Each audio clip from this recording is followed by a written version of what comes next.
Hey everyone, my name is Carson. Today I'll be walking you through the Incognito mode browser. Let's get started. Alright, so here's an example of a Incognito mode private browser. But before I teach you how to do it, it's important to understand what it is and what it actually does. So the Incognito mode is a quick layer security that essentially involves you opening up your browser in a blank temporary state. It won't store any information after you leave the temporary browser. So a regular browser will normally store passwords, cookies, history, and even form entries such as credit card information, and even other browsing information that it learns as you use it.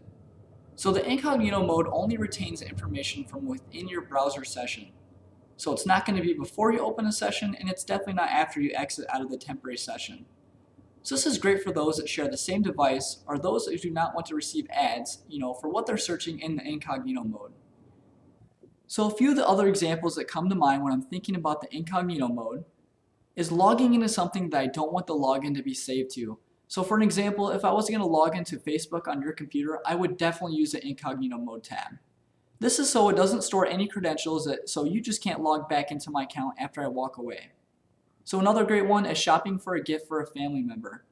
So if they have access to your device, there could be a chance that they actually see the gift that you're about to buy them. So for an added bonus, we all know those sites that charge you to view their content. Usually they only give you 3 free articles, and for this, it's simple, just fire up the Incognito mode and it can't track how many articles you have viewed. As I mentioned, this is a quick layer of security, and while it definitely does help you to remain anonymous after your Incognito mode session is ended, it's definitely not perfect. You can still be tracked by your ISP, so your internet service provider. This can be your work, this can be your school, or the administration that you're working within. So what it does is it tracks your movement as you move across their server. So with this knowledge in mind, let's go ahead and jump into the tutorial. So there's 2 steps to do this, and it's the same across Google Chrome or Microsoft Edge. You find the 3 right dots here, you click it, and then you see New in Private Window.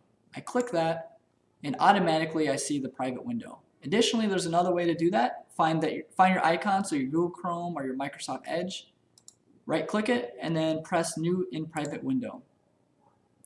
And then just real quick, this is what it says what in private browsing does do and what it does not do. So make sure to read those, refine your insights here. And that's all we have for you today, but we appreciate you stepping in, and we'll see you next time for the next tech tip. Do us a huge favor. If you're enjoying our Sundog Tech Tip Tuesdays, give us a like and then hit that subscribe button. Thanks guys, we'll see you again next time.